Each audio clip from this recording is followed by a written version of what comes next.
Boa tarde, pessoal. Hoje é 1 de dezembro de 2022, 17h07.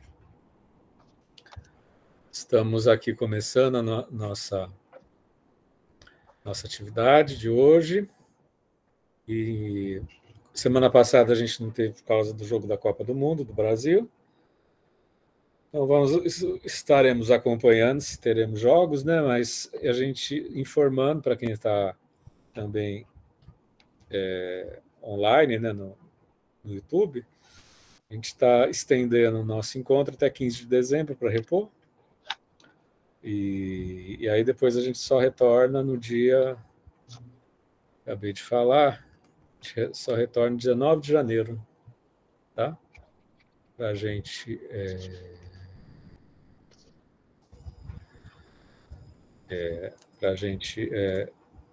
para a gente ter mais uns 4 ou 5 encontros para finalizar o estudo do Ser e Tempo.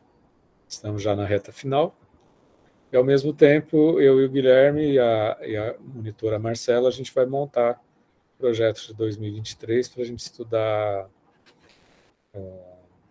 origem do totalitarismo e fazendo um aquecimento com gênero e subjetividade, né, que são 5, gênero, sexo e sexualidade. Gênero, sexo e sexualidade, que é um livro muito interessante, que faz todo um panorama. Então, anotem na agenda de vocês que a gente vai ter as atividades até 15 de dezembro. Depois a gente retoma no dia 19 de janeiro. Só que, assim, a Yara está doente, ela não vai acompanhar mais a gente. Ela está tendo que se cuidar, tá, gente? Doença meio delicada. E ela estava marcada para 8 de dezembro. Alguém gostaria de fazer 8 de dezembro no lugar da Yara? Alguém tem essa disposição? Ela está doente. Senão a gente vai vendo lá no grupo. Grazi, Tati, você quer fazer de novo? Vocês querem fazer de novo? Edemir, faz você, Edemir, você nunca fez. Não dá não, professor, que é isso. Sou apenas ouvinte, sou um aprendiz. Então tá. Se alguém quiser, a gente fique à vontade para se manifestar. Hoje a gente vai ter a parte B e C do parágrafo, qual que é mesmo? Do parágrafo 69. Hoje era para ter a Laura, só que ela está de mudança de apartamento. Quem sabe a Laura consegue fazer no dia semana que vem, né? Enfim. Então é isso, vou entrar em contato com a Laura. E hoje, quando sempre que tem uma entrevista, eu e o Guilherme, em geral, a gente reveza. Hoje é o Guilherme, tá? Fazendo a parte B e C do 69, tá? Com vocês, a facilitação presente, o exercício de presença extraordinário do Guilherme. É bem sobre isso que a gente vai falar, né? O exercício de presença. Então, né? Boa tarde, gente. Bom dia, boa noite também. Não sei que hora vocês vão ouvir isso. Hoje eu vou fazer a facilitação do parágrafo 69, a temporalidade do ser no mundo e o problema da transcendência do mundo, em especial as linhas B, o sentido temporal em que a ocupação guiada pela circunvisão se modifica em descoberta teórica do que é simplesmente dado dentro do mundo, ou seja, é uma respiração. E a linha C, o problema temporal da transcendência do mundo. Bom, Heidegger começa a linha B querendo já trazer para a gente uma discussão bem ôntica, né? Que é como nós devemos descrever ciência para o ser no mundo. Bom, em poucas palavras, Heidegger fala para a gente que ciência é um exercício que só pode existir para o ser que nós somos. Não há ciência além da existência humana. Né? Ciência é um ato existencial que nós fazemos, né? Que busca, né, encontrar o sentido do ser e do nexo entre ser e a verdade. Heidegger, então, especifica para a gente, né, que a ciência é um tipo de privação da totalidade ou seja, que nós nos abstemos de nos engajar completamente com o mundo para que nós podemos interpretarmos e avaliarmos ele de maneira teórica. É exatamente o que ele disse quando ele fala que nós temos sempre uma compreensão do ser, apesar de ela não ser tematizada, né? A ciência é uma maneira de tematização das questões existenciais, né? Mas isso implica diretamente, como ele mesmo mostra para gente, né? Uma certa quebra na temporalidade, uma quebra no manuseio, uma quebra na lida com as coisas. Por que implica nessa quebra? Porque o tipo de ser que nós somos, nós estamos sempre lidando com as coisas, né? O ser aí é o seu cuidado. Ele é responsável por si no seu mundo e da maneira que ele lida com elas. Nesse exercício, nós lidamos com as coisas de maneira pré-compreensiva, pré-temática, nós simplesmente lidamos com a vida. Para nós, então, abarcarmos temas de maneira temática, nós temos que, conforme ele mesmo fala, né, separar elas do seu manuseio para podermos abordá-las. Mas o que isso quer dizer? Né? Afinal, podemos usar um exemplo bem prático, né, que eu acho que todos aqui nós estamos, né? O computador. Usar o computador é completamente diferente de se entender a teoria com a qual ele se faz. Para entender a teoria do computador, eu efetivamente não tenho, eu tenho que não usar o computador. Por quê? Ora, para aprender a teoria do computador, eu tenho que entender como que eu faço teclas dele, como que eu monto o hardware dele, como que eu instalo programas dele, como que eu entendo linguagem de computação. Né? Isso tudo são coisas que me afastam da própria lida do computador. Nesse momento, eu não estou pensando como que funciona um software de transmissão de vídeo chamada. Eu simplesmente estou utilizando esse software. Por isso que a ciência, como o Heidegger descreve, ela é uma privação da totalidade, porque eu tenho que me afastar do meu manuseio com as coisas para me aproximar dele tematicamente. Só que, entre todavia e toda vez, né, é necessário que essa ciência ela tenha consciência dessa passagem, né? Que ela é uma apreensão privada da totalidade. Caso contrário, nós vamos ter uma ciência completamente descolada do fazer humano, que é o que, por exemplo, o Marx vai chamar da ciência burguesa. Né? Ciências que não correspondem às necessidades propriamente ditas que nós temos, mas sim existem para aumentar a produção do capitalismo. Por quê? Porque elas não condizem ao nosso modo de vida cotidiano com as coisas. Assim, ele chama todo esse movimento de reflexão que ele define como a aproximação específica que interpreta numa visão aquilo de que se ocupa. Ou seja, é possível colocar e criar, né, certas relações de que algo equivale a algo. Apesar de que isso nem sempre é assim, né? Porque, como ele mesmo diz, é preciso suspender a temporalidade do objeto analisado para poder aprender ele tematicamente.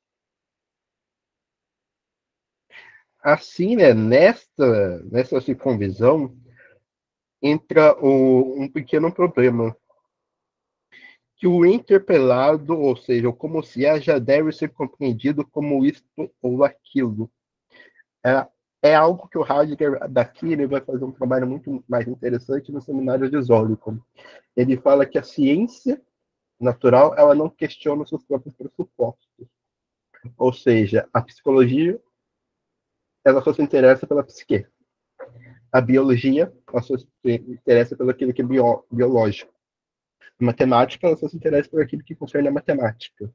Geometria, pelo aquilo que concerne a geometria. Os limites do que a ciência pode alcançar já são definidos previamente. Caso contrário, não é ciência. Né?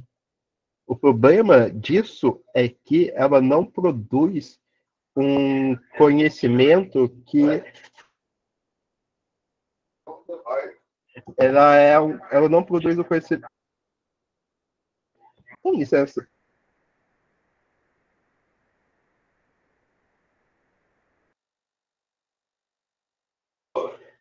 Enfim, o que acontece é que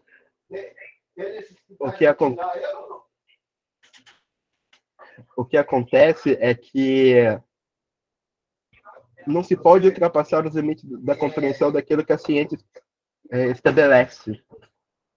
Dessa maneira, nós temos apenas verdades, né, regionais que dizem concretamente o que algo fora da sua temporalidade estabelecido é.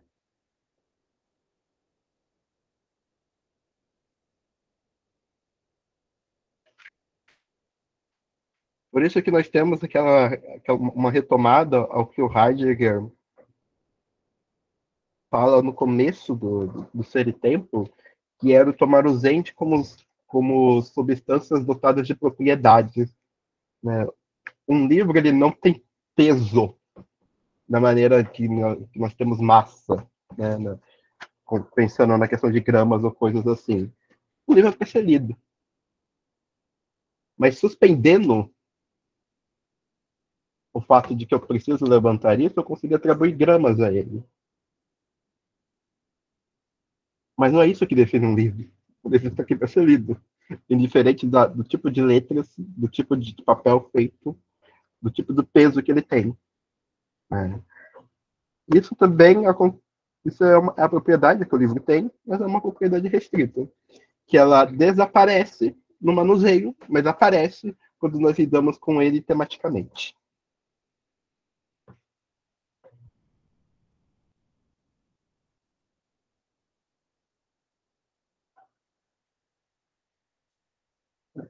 Eu vou citar o que ele fala, né, sobre a física.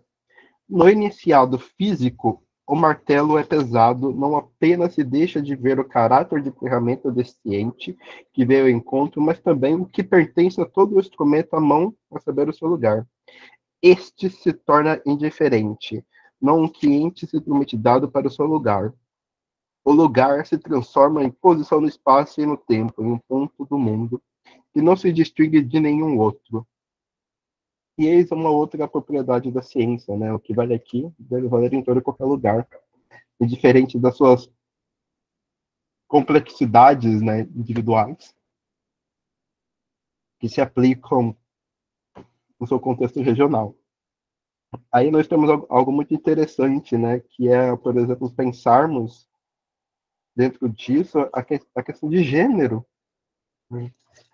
Nascer, né, por mais que nós temos a ideia de que o gênero ele é imposto a um certo sexo biológico, as questões que são impostas a esse sexo biológico, elas mudam completamente dependendo do local e do tempo no qual esse sexo se mostra. Dessa maneira, o biológico ele é muito ele só aparece tematicamente se separando do contexto histórico no qual ele aparece, porque ele perde a sua mobilidade existencial, ele se torna apenas algo a ser dado como uma propriedade atual. O Heidegger vai falar em algo muito interessante quando ele vai explicar sobre o espaço, que o espaço da física é um espaço vazio do qual ele é um espaço plano, vazio, no qual não há camadas topográficas, né? Porque ele usa o exemplo da maçã de Newton caindo para explicar a lei da gravidade. A maçã cai pela lei da gravidade. Mas isso, a maçã apenas cai num espaço onde não há ação humana. Ninguém ali não entra em questão se alguém vai pegar a maçã ou não. Se alguém vai dar um tiro na maçã ou não. Se a maçã vai cair na mão ou se vai cair na cabeça. Se a maçã vai ser comida logo após. Todas essas questões, elas aparecem, na verdade, né, elas desaparecem quando nós vamos falar de uma ciência natural.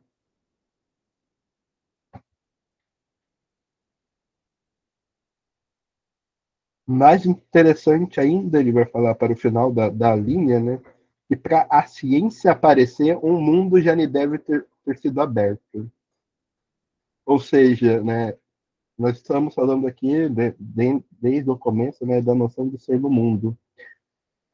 Heidegger fala, então, que nós somos os seres que temos que nos haver com o nosso mundo, né? Isso aparece em todas as nossas facetas.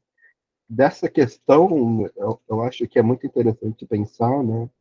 Se a ciência é uma experiência humana, ela pode, de fato, nos dar conhecimento sobre o mundo de maneira temática, porque me parece que a ciência ela sempre vai estar restrita àquilo que é apreensivo pela existência humana.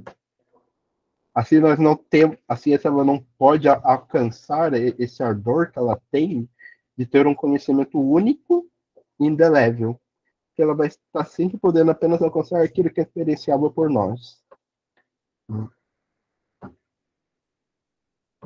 Sobre a linha C, o problema temporal da transcendência do mundo, o Heidegger vai mais uma vez retornar à questão das três êxtases, que é o ter sido, o porvir e a questão da virtude disso que é a atualidade. Ele vai tentar articular para a gente, né, algo que, sinceramente, só só desaparece quando nós tratamos o ser como sujeito encapsulado, né? Para mim, esse parágrafo ele pode se resumir apenas pensando na questão da êxtase, né? Nós somos o ser que existimos, nós somos para fora. É apenas, né, e simplesmente pelo fato de que, ao existirmos no tempo, nós podemos nos relacionar com o mundo, né? Um, Dessa maneira, né, apenas com o tempo, no seu desdobramento, que o mundo aparece e com ele nós conseguimos nos relacionar. E aqui eu sinto: o mundo se temporaliza na temporalidade. Ele é presença como fora de si das êxtases. Se não existir presença alguma, também nenhum mundo se faz presente. Isso remete àquilo que eu comentei, né, anteriormente, que a ciência ela apenas abarca aquilo que é compreensível pela experiência humana. Eu acho que o Heidegger ele vai muito mais a fundo e diz que o mundo e a presença são compertinentes, né? Não existe mundo sem presença. Isso é até algo interessante de se pensar, porque, a meu ver, parece que o Heidegger está dizendo é que sem experiência humana não há mundo. De fato, ele está certo, porque nós só podemos aprender aquilo que é humanamente aprendível, né? Parece um pouco de um egocentrismo, mas, mas ao final das coisas é apenas não cair uma falácia lógica. Para existir mundo é preciso que eu veja. Se não tiver ninguém para ver o mundo pode muito bem não existir. E nós não saberíamos disso. O que o Heidegger está dizendo é que sem existência humana não há experiência humana. Para o mundo existir como ele não existe para a gente, é necessário que a presença humana já tenha se dado, né? Ele vai falar muito interessantemente, né, de que a existência humana, devido ao seu caráter de êxtase, né, ela consegue projetar o seu campo de aparição dos fenômenos, né? Por isso que nós conseguimos falar hoje em dia sobre dinossauros, apesar de nós não termos experiência humana na época dos dinossauros. A partir, nós projetamos o nosso campo de experiências para o passado e conseguimos apreender o que estava no mundo antes de nós existirmos. Mas apenas quanto durar a existência humana que esse tipo de experiência é possível.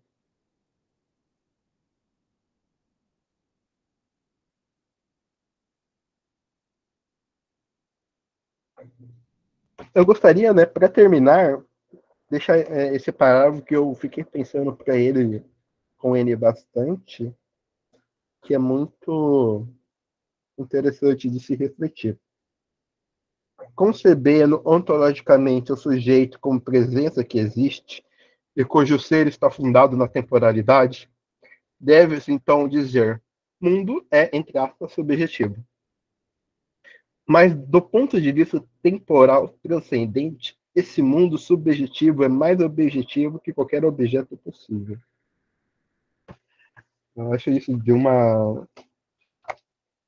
fator muito interessante, porque, a meu ver, pelo menos, o que Heidegger está dizendo, né, que a minha experiência de ser é sempre mais próxima de mim do que qualquer objetividade que o mundo pode me impor. Nós temos muito esse fenômeno, ele aparece muito de maneira indelegável na ideia do membro fantasma que o próprio Merleau-Ponty desenvolve. Um membro que não está aqui, às vezes, está muito mais presente do que um membro que esteja. Dessa maneira, o fato objetivo de eu ter perdido um braço, ele é muito menos objetivo do que a dor que eu sinto. A dor que se sente, ele é muito mais viva, é muito mais presente do que a ideia do que o próprio fato de eu ter perdido a perna, o braço. Bom, eu acho que é isso. Vamos conter a sociedade ou não. Muita desenvoltura, né, Guilherme? Muito obrigado em nome do coletivo. Só uma coisa de ordem, Guilherme. Eu conversei com a Marcela, a gente marcou 13h30 no dia 19, pode ser? A gente vai montar o encontro humanista do ano que vem, tá? Bom, gente, posso começar? Eu fiz uma leitura que me evocou outros, com a mesma forma que o Guilherme colocou o membro fantasma, a gente só pensando, a pessoa às vezes amputa uma perna ou perde um braço, a pessoa sente dor no membro fantasma, coceira no membro fantasma. Essa situação tão aflitiva, né? Porque é algo que não tem como encaminhar, né? Que é fantasma.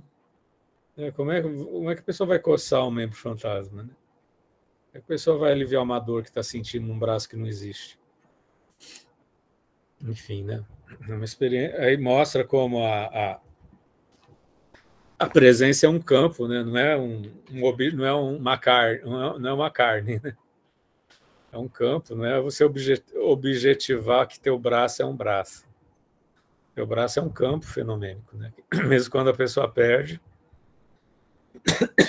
a pessoa sente, né? Sente a presença do campo. Né? Enfim. E ainda nessa linha do que o parágrafo me evocou, né? Tem um termo que esse parágrafo me evocou, que é a atualização, né? Ao dizer que os entes não são só objetos, né? Ele fala muito da percepção do ente a partir da atualização. Né? Isso me lembra Merleau-Ponty também, já que o Guilherme também evocou. Né? Vocês entendem, gente, que do ponto de vista, na medida em que os entes não são objetiváveis, que o que tem é esse campo essa intersecção do ser no mundo, né? Então, quando você objetiva, você está no raciocínio lógico científico, e que essa não é a realidade do fenômeno. Não é que não existe, eu posso dizer, livro é isso daqui. Tem um peso, que tem uma dimensão, que tem um comprimento, tem um cheiro. Mas tudo isso é lógica. É lógica. É lógica científica, objetivadora. Na radicalidade, o Heidegger está dizendo que não existe essa objetivação, porque a presença tem constante atualização. Né? Então, não estou olhando para uma tela do computador, nem estou olhando para 5 pessoas, estou olhando para um campo de presença, que não se reduz ao nome que eu dou. Eu não tô, na radicalidade, eu não estou olhando para Guilherme, para a Tati, para a Graziella, para a Edemir, para a Lorena, e vocês estão olhando para o Fernando, entendeu? Vocês estão olhando para o campo fenomenal em constante atualização. Eu dou um exemplo assim, eu peço para os alunos olharem. a parede branca da sala. Não é parede, não é branco. Não é parede branca. Eu estou aqui olhando para a tela, na verdade não estou olhando para a tela, estou olhando para um campo de presença ventilado pelo ventilador, atravessado pela minha visão, mas não é visão isolada, é um campo onde sentidos emergem de uma maneira difusa. A gente tem sempre sentido emergindo de uma maneira difusa. Por isso, fazendo o link com o que o Guilherme fala, não dá para objetivizar a sexualidade, como ele mesmo colocou no começo. Que o que a gente tem é campo de presença em constante atualização. E o termo campo de presença é uma tentativa fenomênica para tentar descrever essa maneira difusa, com a qual a gente está sempre atualizando nossos sentidos, né? Enfim. Essa maneira da gente ver objetos, né? Isso a gente foi educado para ver as coisas assim e para objetivar as pessoas, para objetivar os afetos, né? Para objetivar os contatos, né? Entendeu? Isso é meio complicado para a gente incorporar. Pense numa pessoa que você gosta, você não está vendo só uma pessoa enquanto objeto, você está vendo um campo de troca, um campo que emerge de afetos. Ninguém é objetivável. A nossa vida não é objetivável. Tem uma questão ética muito forte nesse parágrafo, né? Nesses dois parágrafos. Tem uma eu acho que é aí que surge um grande problema, né, Fernando? Não é porque as últimas consequências não é objetivável que não é capaz de haver tentativas de objetivação. Sim, sequestro.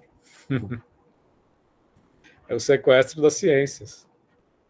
Não que não exista esse movimento do sequestro das ciências, que a gente leva para o senso comum, entendeu? No nosso cotidiano, a gente acha lenço é lenço, que é um campo de contato. Não dá para dizer que lenço é lenço, que o meu óculos é um óculos. Entendeu? Que eu sou um indivíduo com SIC-RG e vocês também. É um campo de profusão de sentidos. A gente está condenado para profusão de sentidos. E aí tem toda uma tentativa, né, extrema-direita de tentar objetivar tudo. Entendeu? E seres humanos tentando escapar a isso, essa objetivação. Enfim, acho que é um dos capítulos que consequências éticas e de modos de vida mais complexos que teve. E aí ele retoma a questão da temporalidade, né? Que é essa abertura, né? Que não se fecha, não se objetiva. Né? De fato, tem uma coerência muito grande no 69, né? Muito transborda no item C, né? Para toda essa questão da presença. Né? E eu não diria que tem uma circularidade em Heidegger, tem uma espiralidade.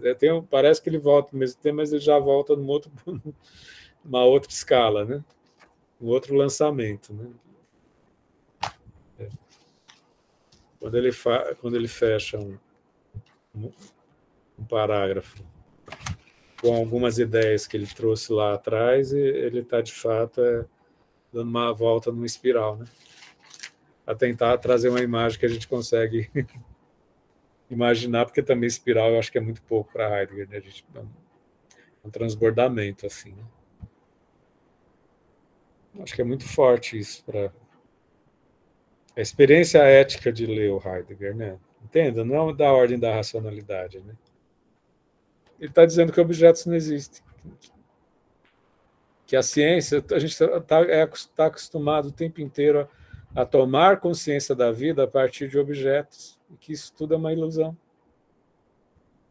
Entendeu? A experiência não se curva, que o ser no mundo não se curva uma objetividade.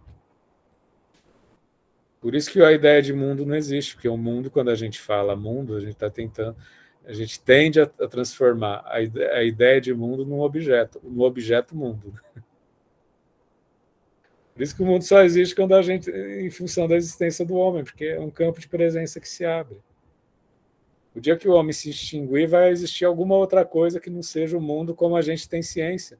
Seja do ponto de vista da percepção, seja do ponto de vista da lógica. Enfim.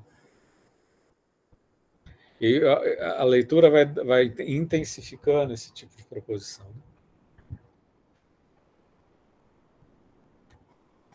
Tem sentido para você, gente? Tati, Lorena, Edemir, Graziella, o que vocês têm para compartilhar?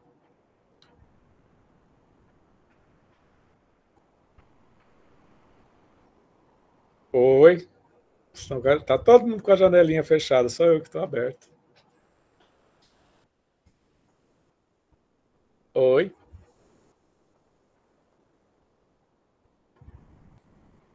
Oi, Tati. Tem sentido para você? Tem, sim, Fernando. Eu queria falar, né, a respeito, assim, quando tem essa questão desse campo de percepções, né, na é um campo de cosmovisão. Né? Sim, muito interessante. Nós somos tópicos vivendo uma experiência humana. Acho que é bem isso. Entre essas palavras, né, que Heidegger utiliza outras palavras, mas esse é o sentido que me vem na minha interpretação. Sim, o humano não é objetivável. É assim, é possível, que nem diz o Guilherme. Mas isso não é a experiência humana. A experiência humana é um transbordamento, é um lançamento. Sim, sim. E não tô aqui vendo 5 pessoas na sala. É uma presença que não se reduz nem aos nomes que a gente dá para a gente mesmo. Sim, sim. Tatiane não é Tatiane, entendeu, Tatiane? A tua experiência não tem nome, a tua experiência não dá nome, é os outros que te deram nome para tentar te conter. Entendeu? Eu não sou Fernando, então chega num ponto que a leitura a gente vai buscando que não tem nome, entendeu? Transborda, né? Igual você Transborda. Verdade. Isso é a força de fazer. Não é só aprender um conceito. Não tem, de fato, não tem conceitualismo no Heidegger, né? Sim. As palavras elas são usadas para descrever a presença, descrever o vivido, mas não se retém no conceito. Entendeu? A gente está acostumado na escola a entender o que é o sol, o que é a montanha, entendeu? A definir com conceito. Essa leitura é para dissolver o conceitualismo. É tudo anominável, né? Tudo... viver uma experiência para a gente chegar no limite do inominado, né? Inominado. Entender que a experiência humana chega no limite do inominado. Entendeu? Outra forma de interpretar os caminhos, né? A parte da filosofia. Isso é fenômeno, entendeu? Fenômeno não é um conceito, né? Todas as ideias que são elaboradas na fenomenologia é para a gente, aos poucos, dissolvendo o conceito, né? Vivendo a experiência como ela se mostra. Entendeu? A gente está acabando o livro, então a gente vai assim, se dissolvendo, vai se desmanchando.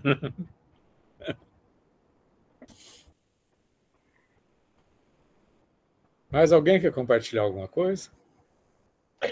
Não, eu tinha uma pergunta que eu estou pensando faz um certo tempo, mas eu precisaria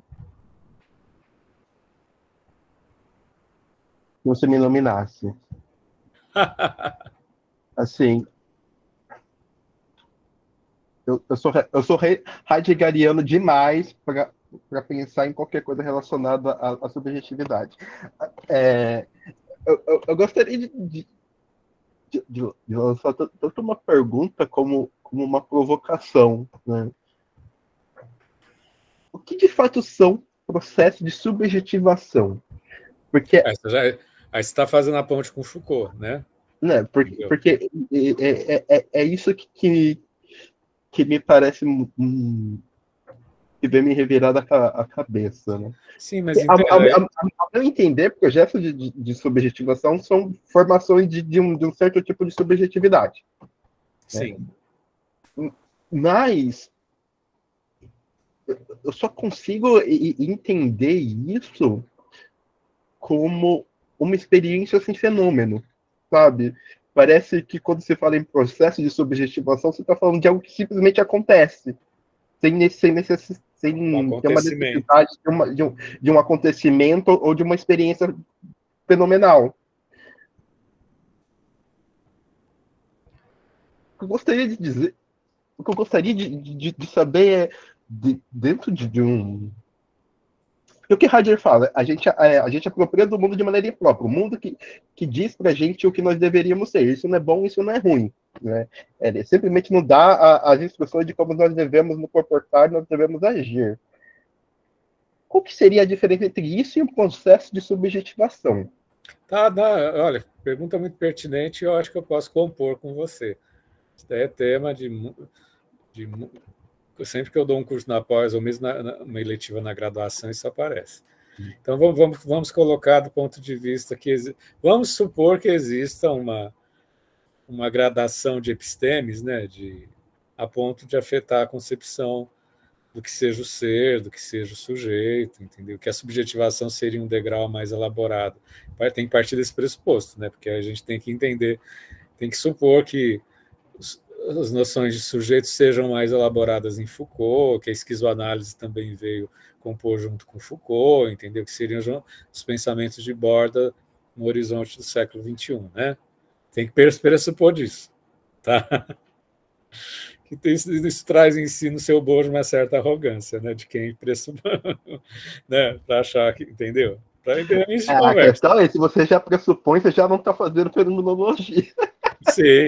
Sim, então, exatamente. O que existe dentro do desenho da filosofia europeia, aí a gente coloca, né? Um caldeirão que a gente faz, um caldeirão de Heidegger com Sartre, com Foucault, com Deleuze, Guattari, etc. e tal, né? Faz um caldeirão. No olhar retrospectivo, Foucault e Deleuze diriam é que a noção de ser também é uma construção histórica. Entendeu? Basicamente isso. E que todos os outros... O que eles se proporiam? O conhecimento de Borda. De Borda do pensamento ocidental, no qual eles vão mostrar a construção epistêmica do sujeito no transcurso da história. É mais do que um historicismo. Como o indivíduo é produzido nas transversais da história, porque não é nem estudar um período, né? É estudar transversalidades, né? De forma que você pode pegar a história da sexualidade do Foucault e fazer transversais da psicanálise com os gregos da antiguidade, né? E depois chegar como ele queria dizer, fazer a sexualidade das populações, que ele morreu e não fez, como pegar as Confissões da Carne, que é um manuscrito pós-mortem do Foucault, né? Enfim, são tudo transversais, tá? Na qual partiria-se de uma concepção ingênua. Estamos falando, estou abrindo aspas para uma fala do Foucault, quando ele vai falar do Merleau-Ponty, do corpo que se abre para uma constituição de sentidos, como se brotasse ingenuamente a percepção do corpo, a ponto de eu achar que eu percebo alguma coisa, que o Guilherme percebe outra coisa, que a Tati percebe uma outra coisa. E as percepções, elas são constituídas são ingênuas, fenomenologia ingênua. Quem dá parte do ponto de vista de algum sujeito, mesmo que seja esse transbordamento todo que a gente está vendo, que esse eu que transborda é uma concepção que é ainda muito ingênua. Né? Principalmente quando ele fala as críticas da fenomenologia do Merleau-Ponty, que a gente não está estudando. E, ao mesmo tempo, quando ele faz uma homenagem bem enviesada ao Heidegger, dizer que ele se baseou no Heidegger para depois fazer uma ontologia histórica. Que é irônico quando ele fala isso numa entrevista. Entendeu? A gente parte do pressuposto que é irônico. Ontologia histórica, porque ele estava ironizando o entrevistador, o Dreyfus e o Rabenow. Entendeu? Ele estava ironizando. Entendeu? Agora, o que ele vai fazer? Ele vai falar que tem relações de forças. Aí coloca um outro viés. Tem relações de forças, que é o poder poder e o saber que vai produzir, por exemplo, ou os discursos que vão produzir a emergência de uma percepção. Mesmo que seja a emergência de um ser, mesmo que seja um ser inominado, na perspectiva heideggeriana, entendeu? E ele fala de relações de forças, entendeu? Que brota, que aí faz emergir a possibilidade de um ser se perceber, mesmo de uma maneira inominada. Entendeu? E que essa é a ingenuidade das fenomenologias. Aí, tanto faz ser Heidegger, Merleau-Ponty, Kierkegaard, sei lá. Emerge, a escolha do sujeito já está enviesada pelo que ele pode enxergar. Né? Entre o que eu enxergo, eu estou olhando, eu não enxergo, eu estou olhando para você, Guilherme, eu não estou te enxergando, Guilherme, como se fosse um campo fenomênico. O que eu enxergo do Guilherme é o que as relações de poder ou os discursos me dão condições de eu enxergar. Entendeu? E que não é uma semiótica ao mesmo tempo. Não está falando nem uma análise histórica linear, um historicismo, nem está fazendo uma semiótica, está falando de campo de forças historicamente situadas. Entendeu? De forma que entre o que eu olho para o Guilherme, não existe correspondência entre o Fernando e Guilherme no que a gente olha ou o que eu olho para qualquer pessoa. Tem sempre uma travessia, tem sempre um desencontro. Entendeu? Por isso é impossível ter uma percepção como se brotasse. Eu olhar para o Guilherme e ver alguma coisa, mesmo que seja um inominado. Mesmo que seja inominado. Agora, isso é assim, a gente precisa pôr a mão nessa cumbuca para entender isso. Campos de relações de forças, campos discursivos, né, relevos, sem o qual a gente não percebe nada. E a base disso, a mais ingênua das ingenuidades seria a fenomenologia. Seja lá qual for. Que é parte de um ser. E o que o Foucault e Deleuze vão fazer é o estraçalhamento do ser. É transformar ser em sujeito. Tá. Isso eu estou vestindo o personagem, entendeu? Você perguntou. Agora sim, o que isso oculta? Esse mecanismo de borda do Foucault, do Deleuze, né, principalmente do Foucault, porque eu tenho mais especialidade. Deleuze eu acho uma coisa assim que eu não consigo. Tem hora que eu tive um trauma quando eu estava fazendo mestrado, doutorado, o Foucault falava, o século XXI será deleuziano. Né? Quando eu fui ler Deleuze, eu tive... Até hoje eu não consigo ler a obra completa dele. Eu tive... O que é filosofia eu achei fantástico, o antiédipo é fundamental para a gente dissolver os saberes psis, mas os 1000 platôs eu até hoje não entendo o que ele quis dizer. Não entendo o que ele quis dizer. Eu não entendo... Eu acho que é assim, sabe a roupa nova do imperador, sabe? Rei tá nu, tá nu. Lê 1000 platôs, olha que coisa extraordinária. Tem muita dificuldade eu fiquei muito decepcionado quando fui ler Deleuze. Ainda faz uns 20 anos eu ainda estou elaborando a decepção. Entendeu? E o que a crítica que se faz ao Foucault é que o Foucault é um conhecimento o Foucault ele faz genealogias, arqueogenealogias estéticas como conhecimento de borda, que se sustenta em cima de todos os saberes da história. Se não houvesse todo o caldeirão dos saberes da história, o Foucault não existiria. Entendeu? Fazer a crítica radical que ele faz à fenomenologia só existe porque existe a fenomenologia. Aí ele pode falar que existe um sujeito fenomenológico que ele vai desconstruir. Entendeu? Isso às vezes entra numa posição viciante, porque assim entra um tipo de iconoclatismo dos Foucaultianos, né, que olha a coisa assim, a crítica é só desconstrutiva. Entendeu? Enfim. A potência que existe na filosofia de Foucault, que são os processos de subjetivação, é porque ele se coloca numa borda. E numa borda ele pode ver os arranjos, os relevos, os arranjos dos discursos. A questão é que novamente é isso, né? Você está numa borda diferente, você está dentro. Sim, aí você corre o risco de ter um olhar de sobrevoo. E só funciona na medida em que existem os saberes no qual ele se reborda.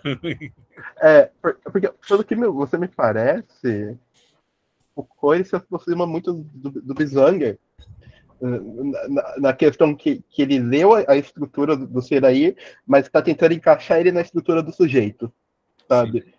Ele tá lendo a questão existencial como se ela fosse subordinada à questão da subjetividade, não como se ela fosse uma reestruturação da questão em si. Sim, existe um lugar, é um pontinho, dá a impressão às vezes que os estudos do Foucault são assim, disparatados, assim, que parece que tem uma visão tão assim iconoclasta, né, desconstrutiva, né, mas ele fica um pontinho que é na borda, uma bordinha, entendeu? Sem o qual se ele não está na borda do pensamento moderno, ele não consegue produzir absolutamente nada. Entendeu? Essa é a crítica que se faz para toda a obra do Foucault. O que eu estou te falando agora, você me perguntou, é um critério para você entender que existe um lugar no discurso do Foucault, que é o lugar da borda. Isso ele oculta. Porque se você ler a obra, sabe, história da sexualidade, história da loucura, sabe? É muita coisa. Palavras e as coisas, então. Arqueologia do saber. Tem um pontinho ali, que é a borda que ele fica olhando os arranjos e os rearranjos. Entendeu? É justo. Entendeu? Ele tem que esconder isso, porque senão ele fica muito moderno. Entende? Não sei.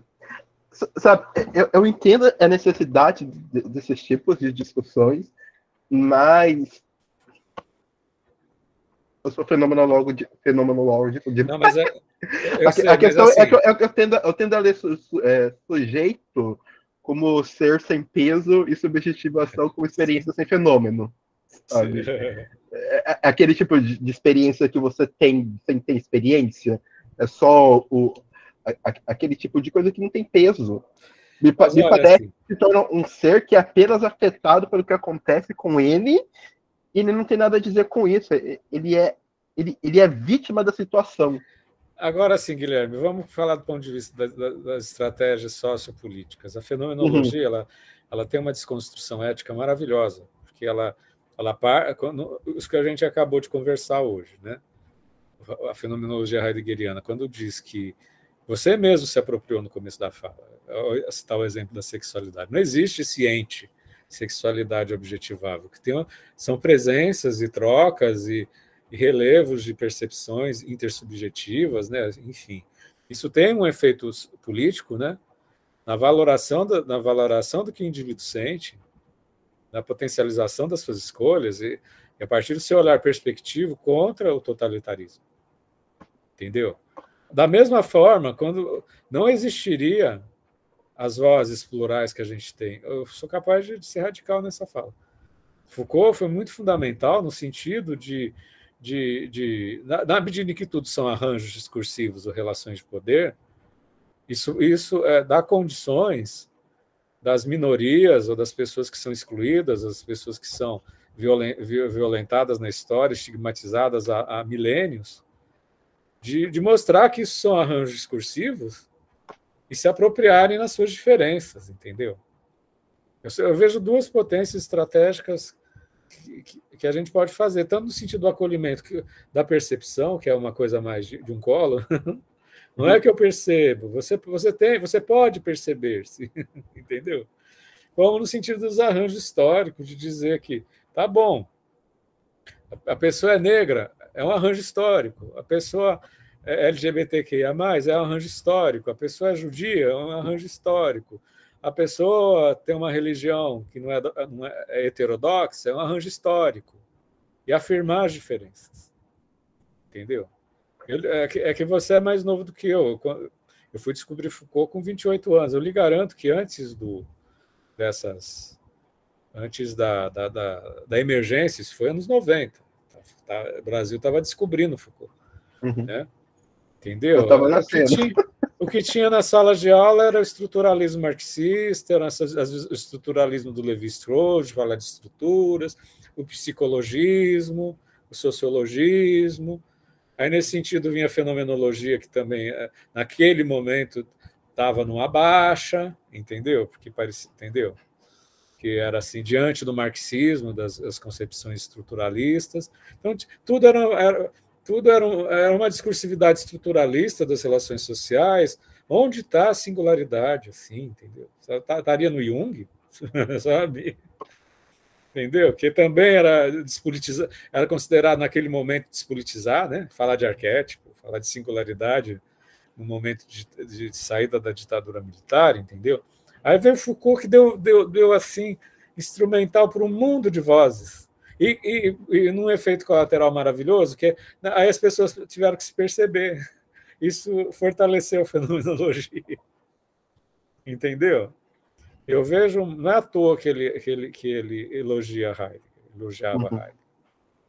Eu acho que existe uma ponte estratégica entre a fenomenologia de Heidegger e as fenomenologias em geral, que tem um reforçamento, mesmo que não seja explícito. É incrível como, na medida que a gente desconstrói, mostra que o sujeito é histórico, né? Ao mesmo tempo a gente reforça a percepção. Entendeu? E com isso acaba tendo um protagonismo das fenomenologias que elas tinham perdido. Entendeu? Elas tinham perdido diante de todas as questões ou marxistas ou até do próprio Foucault. Né? Mas hoje em dia está todo mundo se sentindo a partir de um discurso afirmativo. Né? Isso é um caminho sem volta, por mais que os totalitaristas sejam contra. Consegui, de alguma forma, compor contigo? Sim. Agora eu gostaria de perguntar outra pergunta. Você já viu discussões sobre o processo de subjetivação do amor, da amizade? Tem tudo, né? Tem tudo, né? Porque me parece que só tem processo de subjetivação da opressão, do amor não tem. Tem. O Ortega faz um tratado da amizade a partir da estética da existência, entendeu? Não existe processo subjetivo, mas existem, não são autores muito... Eu tenho um amigo meu que é doutor em literatura, a partir de Freud, que ele tem todo um trabalho de genealogia do amor. Inclusive, ele tem uma palestra no YouTube na época da pandemia. Entendeu? Se você procurar no Lançado no Mundo, procura o Oswaldo. Na época do começo da pandemia, abril de 2020, que eu fiz vários colegas. Tem outros autores, o que acontece é que o Foucault ele é um dos autores mais citados do mundo, né? O maior científico, se pensar como ciência, assim, se a gente pegar catálogo de ciência, a gente vai ver Foucault lá no top. Na França tinha um cara que fazia a genealogia dos sonhos, sentido histórico, entendeu? Genealogia dos demônios, dos anjos. Entendeu? Aqui a gente fica muito... A gente tem que correr atrás... O nosso corre é tão... Nosso corre é tão grande. É tão cheio de expedientes, né? Que eu acho que a gente precisaria ter um vagar para ver esses autores que não são eventualmente... Que às vezes são eruditos, mas que não fizeram 500 obras como Foucault fez, né? Assim, Foucault escreveu até não querer mais. Entendeu? Então... Na verdade, não foi nem até querer, foi até não conseguir mais, né? Até morrer. Até morrer sem lembrar as obras que ele escreveu, né? Porque ele teve... Mas é lógico, você acabou de falar, autor de borda. Lógico que não lembra. Você acabou de falar ali, autor de borda, lógico que não escreveu, que não ia lembrar. Não, ele teve supuração no cérebro com efeito da AIDS, ele não lembrava das obras dele mais. Perguntaram, algum amigo dele foi visitá-lo, perguntou-lhe as palavras e as coisas e não sabia mais. Deve ter tido uma morte horrível, né? Para quem não sabe, Foucault foi o primeiro grande filósofo que morreu de AIDS em 1984, 83, né? Naquele momento que não tinha nem... O vírus nem era muito identificado ainda, né? 84. 84, né? Enfim. Ou seja, são jogos discursivos que hoje em dia, na contemporaneidade, a gente pode instrumentalizar. Eu, como professor de psicologia humanista, eu vejo grande potência, principalmente quando num momento onde a pessoa precisa se olhar, eu acho que a fenomenologia é maravilhosa. Na sala de aula, você dá aula de fenomenologia e vê as pessoas dizendo, não, mas eu posso me perceber, eu tenho uma potência para me perceber. É que aí chega uma hora que a classe como um todo, até o fim do semestre, a classe diz, mas será que de fato eu escolho? É incrível, né? Assim, sempre tem. Será que eu escolho de verdade? Será que eu tenho... Aí eu falo, até a própria escolha é uma construção histórica. Aí eu falo, assistam a minha eletiva no semestre que vem. É assim. É bem assim, né? É bem assim. Entendeu? O conceito de escolha também é muito complicado. Atualmente eu sempre prefiro decisão do que escolha, mas tudo bem. Sim, né? Resistência. Resistência, né? Eu acho bom. Entre a existência você me iluminou, Fernando. Entre a existência e a resistência, a gente tem jogos discursivos que a gente pode usar como caixa de ferramentas. Pessoal, vou parar a gravação. Se a gente quiser conversar mais um pouco, a gente conversa. Grande abraço às pessoas do YouTube que vão assistir essa palestra. Vou perguntar de novo, gente, alguém aqui da sala quer fazer da semana que vem? Porque a Yara está doente, ela não vai mais nos acompanhar, vai fazer muita falta. Alguém quer? São 2 parágrafos. A gente vê o que a gente faz. Parar a gravação.